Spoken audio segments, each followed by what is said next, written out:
जाने से लाभ होता है, और जैसे आपका आदेश। अब सिकंदर लोधी समझ गया ऐसा भी ठीक नहीं, बुलाएं भी लाएंगे तो फिर वो आशीर्वाद नहीं देंगे मेरे को, तो फिर भी बात बिगड़ेगी।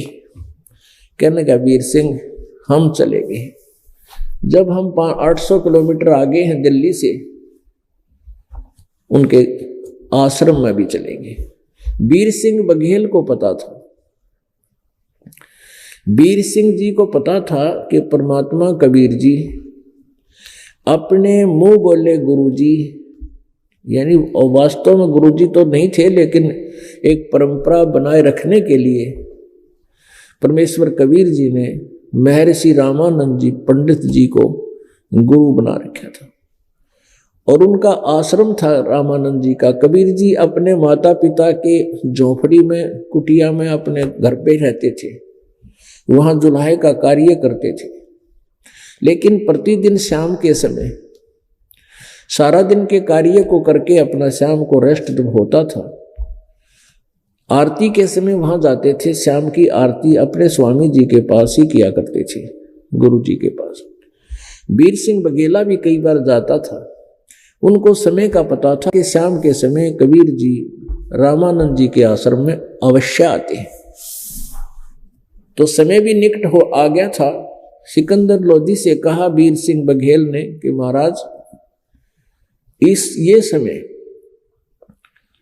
परमेश्वर कबीर जी का अपने गुरु जी के आश्रम में आने का है, और वहीं दर्शन कर लेते हैं। वीर सिंह के साथ सिकंदर लोधी चल पड़े। सिकंदर लोधी के साथ उनका एक धार्मिक गुरु शेख तकी भी काशी पहुंचा था, लेकिन वो शेख तकी रेस्ट हाउस में ही रह गया था, सिकंदर लोधी के साथ नहीं गया था। ये सोच करके मैं इन काफिरों के मंदिर और आश्रमों में नहीं जाता, क्योंकि मुसलमान तो हिंदुओं को काफिर बताया करते और हिंदू मुसलमानों को बुरा बताते थे। ऐसे एक दूसरे में एक बहुत बड़ी दरार थी इनके बीच में। तो शेख तकी तो इस डर के मारे वहां नहीं गया कि मुसलमानों को पता चलेगा कि तू हिंदुओं के आश्रम में गया, तू तेरी मां नानी हो जाएगी। अब सिकंदर लोधी का दुख था, उसका पीड़ा थी, वो चला गया। अब गेट के ऊपर, मेन गेट पे सेवादार खड़े थे। अब वहां के नियमों का पता था वीर सिंह बघेल ने। उसने सेवादारों से पूछा, जो पौलिया थे, पहरे गेट कीपर थे, उनसे पूछा कि साहब कबीर परमेश्वर जी आ गए हैं क्या? तो उन्होंने बताया कि आने वाले हैं, आए नहीं हैं। वीर सिंह बघेल ने फिर कहा कि आप स्वामी रामानंद जी से पूछिएगा, आज्ञा लेके आइएगा कि दिल्ली के बादशाह सिकंदर लोधी सम्राट आए हैं और आप जी के भी दर्शन करना चाहते हैं, और कबीर जी से कुछ अपना रोग निवारण करने के लिए फरियाद करना चाहते हैं। जब तक कबीर परमेश्वर जी आवे वो आप आश्रम में विश्राम करना चाहते हैं। अब सेवादार कहने लगे आप यहीं रुकिएगा, मैं आता हूं। सेवादार गया, उसने स्वामी रामानंद जी, क्योंकि आश्रम छोटे हुआ करते थे 500-400 वर्ग गज में, और वहां साथ ही गेट के अंदर ही कोने में उनका आसन लगा हुआ था। गेट से पार होते ही साइड में, और वहां बैठे व्यक्ति की आवाज बाहर ज्यों की त्यों सुनाई देती थी। सेवादार ने फरियाद की, अर्ज की कि हे ऋषि जी, हे महाराज जी, आपसे दिल्ली के बादशाह सिकंदर लोधी मिलना चाहते हैं, आपके दर्शन करना चाहते हैं, और उन्होंने कबीर जी से विशेष काम है, इसलिए जब तक वो आए आपके यहाँ आश्रम में प्रवेश चाहते हैं। अब रामानंद जी ने वहीं से कड़क आवाज में कहा कि इन काफिरों के लिए इस आश्रम में कोई स्थान नहीं है, मुसलमानों के लिए इस आश्रम में कोई स्थान नहीं है, कहो उसके वो बाहर खड़ा रहे और बाहर ही कबीर से मिल ले। अब सिकंदर लोधी ने सुन लिया अपने कानों भी, तभी वो सेवादार भी आ गया। सेवादार ने बताया कि मैंने अर्ज की थी लेकिन स्वामी जी ने मना कर दिया। कारण क्या है? कि कारण ये है कि वो मुसलमानों के दर्शन नहीं करते और इस आश्रम में मुसलमानों के लिए प्रवेश निषेध है। अब पुण्यात्माओं कहते हैं तप से राज मधुमानम जन्मती सिरे शुक्र समानम। तप से राजा बनता है और तमोगुण होता है वो, फिर राजा में फिर अभिमान बहुत होता है, वो इस तरह के शब्द सुन नहीं सकता। उसी समय उसमें वही करड़ाई छागी और अपने आप महसूस किया कि मैं दिल्ली का सम्राट, मेरे सामने किसी की बोलने की हिम्मत नहीं। और ये 2 कौड़ी का संत एक छोटे से आश्रम में बैठा है और आज इसने मेरी बेइज्जती की है। जब ये मेरी बेइज्जती कर सकता है तो और मुसलमानों के साथ ये कैसा सलूक करता होगा। आ गया फिर राग द्वेष जो कहते हो। उसी समय निकाली तलवार और चल पड़ा। फिर किसकी, वो तो एक पुण्यात्माओं के लिए होता आश्रम में भाई, हाथ जोड़ के कहे अंदर नहीं जाना, राजा आके बकवाद करे फिर उसका आगे के चाल है। अब चल गया अंदर। ऊपर आसन पर विराजमान थे रामानंद जी, जाते ही तलवार से उनकी गर्दन काट दी कि काफिर तू है या हम हैं। अब ये मन जो है बड़ा उस्ताद है, गलती करवा देता है एक बार तो, और गलती करके ये तो भाग जाता है, फिर आत्मा रोती है। अब वो स्वामी जी की हत्या करके पछतान लग गया। कहने लगा वीर सिंह देख मेरे कितने उल्टे कर्म हैं। आया था दुख निवारण कराने के लिए, संत को मार के ये पाप और बढ़ा लिया मैंने, संत की हत्या करके। और अब कबीर जी मेरी एक नहीं सुनेंगे क्योंकि उनके गुरु जी की हत्या होगी। अब वीर सिंह चल वापस चलते हैं। बड़ा दुर्भाग्य है मेरा, अब आजीवन कष्ट उठाना ही पड़ेगा। इतने कहते हुए आश्रम से बाहर निकले थे, सामने से परमेश्वर कबीर जी आ रहे थे। अब जो ही वीरदेव सिंह बघेल की नजर पड़ी कि प्रभु आगे गुरुजी आ गए हैं, उन्होंने वहीं रेत में लौटकर, रेते में ऐसे ही कच्चे स्थान पर, और गुरुजी के चरणों में दंडवत प्रणाम किया समेत मुकुट के। अब उधर से सिकंदर लोधी फंस गया कि ईब जैमन ने इनके पैर नहीं पकड़े, प्रणाम नहीं किया तो ये अब तुझे माफ नहीं करे और श्राप दे देगा। तो बहुत सिद्ध पुरुष बताते हैं। और उधर से गलती कर रखी तो दंडवत प्रणाम सिकंदर लोधी ने भी किया और परमात्मा झुके और दोनों के सिर पे आशीर्वाद भरा हाथ रखा और कहा हे दो नरेश, दो बादशाह, आज इस दास के पास कैसे पहुंचे? ऐसे सिर पे हाथ रखकर ये शब्द बोले थे प्रभु ने। उसी समय सिकंदर लोधी की जो पीड़ा थी, जलन का रोग था, वो कति छू मंत्र हो गया, समाप्त हो गया। अब सिकंदर लोधी चरणों को पकड़कर बुरी तरह रोने लगे और कहने लगे अक्षमा करो परवरदिगार, माफ करो मालिक, मैं बहुत पापी प्राणी हूं।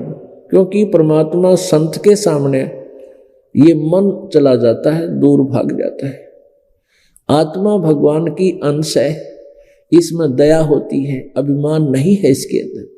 अभिमान तो इसमें मन ने पैदा कर रखा है और मन को मारने के लिए परमात्मा ने विधि बताई है। जब ये मन समाप्त हो जाएगा, आत्मा विनम्र हो जाती है। तो अब पुण्यात्मा, यदि सिकंदर लोधी ने ये गलती ना कर रखी होती, स्वामी रामानंद जी को की हत्या की,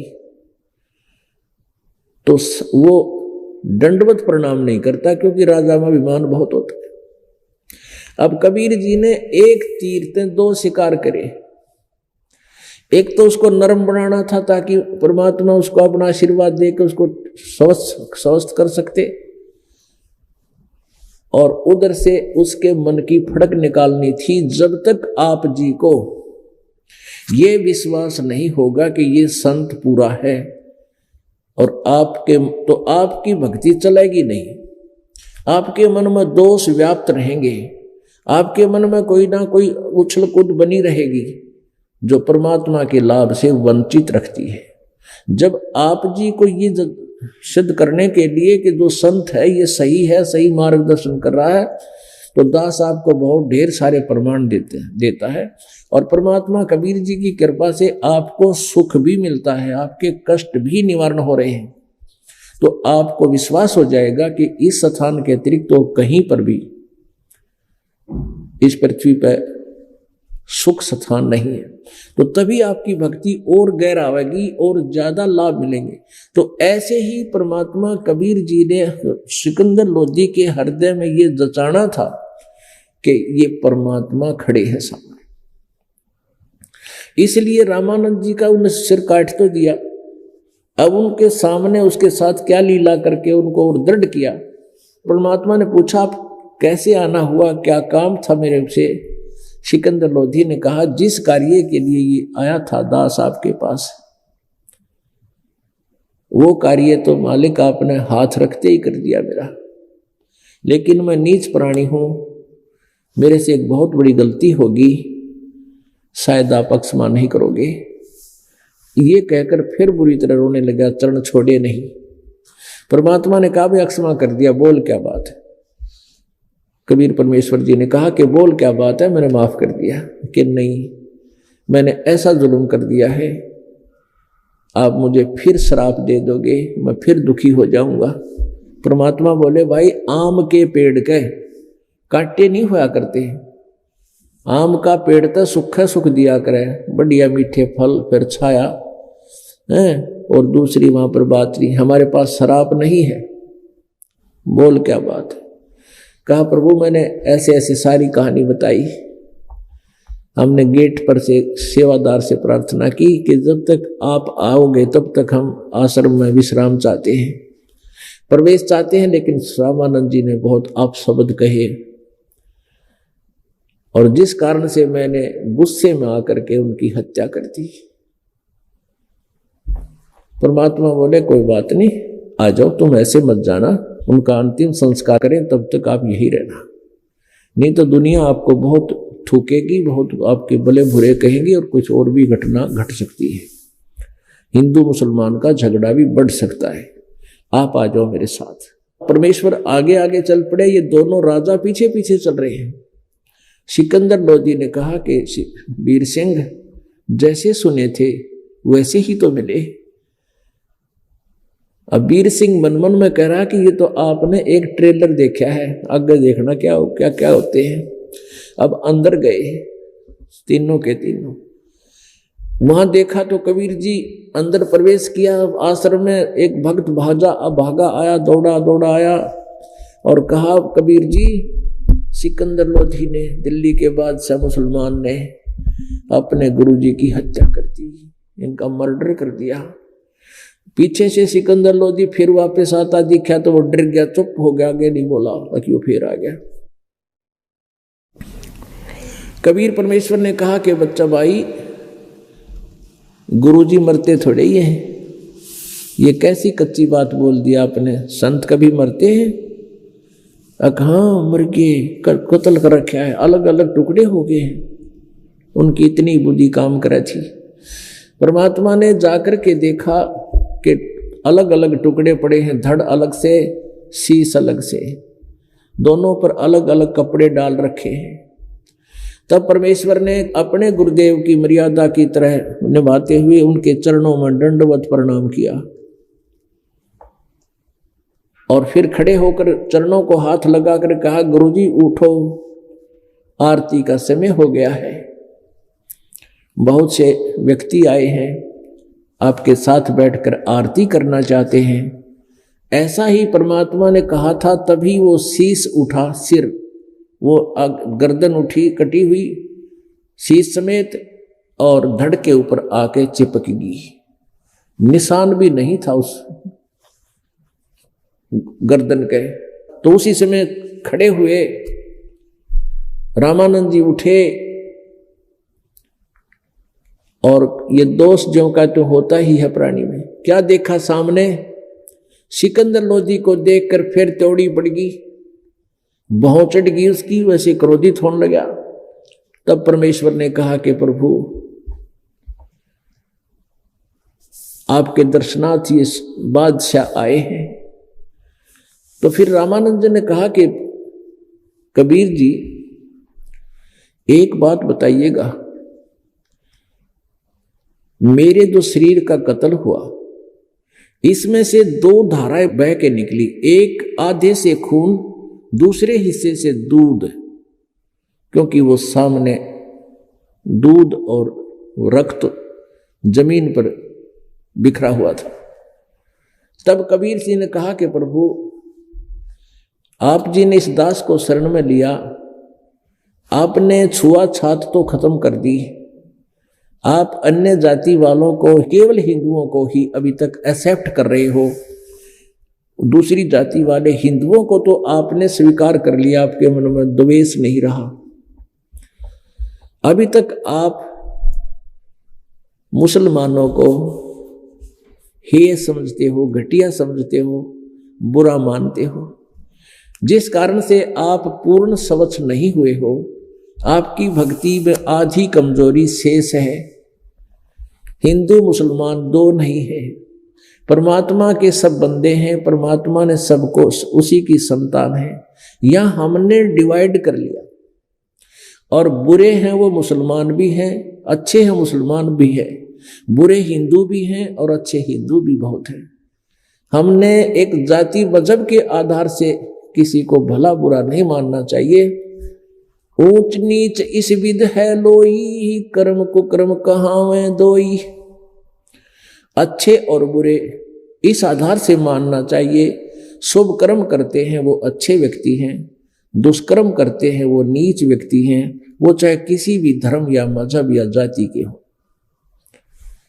परमात्मा ने आध पौन घंटा तक इसी एकीकरण के ऊपर ज्ञान सुनाया। रामानंद की आंखों में आंसू बजाए और खड़े हो गए। 100-125 वर्ष के व्यक्ति हो रहे थे, वृद्ध हो रहे थे, खड़े हो करके। और सिकंदर लोधी दिल्ली के बादशाह मुसलमान की ऐसे कौली भर ली, अपनी बाजुओं में सीने से लगा लिया और कहा, बेटा मैं नीच आत्मा हूं, आज मेरी आंख खुल गई। मैं इतना गंदा रह गया था, इतना नीचता थी मेरे में, मुसलमानों से नफरत किया करता था। आज के बाद मेरे हृदय में कोई किसी प्रकार की भी कोई घृणा आप जी के धर्म के प्रति, व्यक्तियों के प्रति नहीं है और ना रहेगी।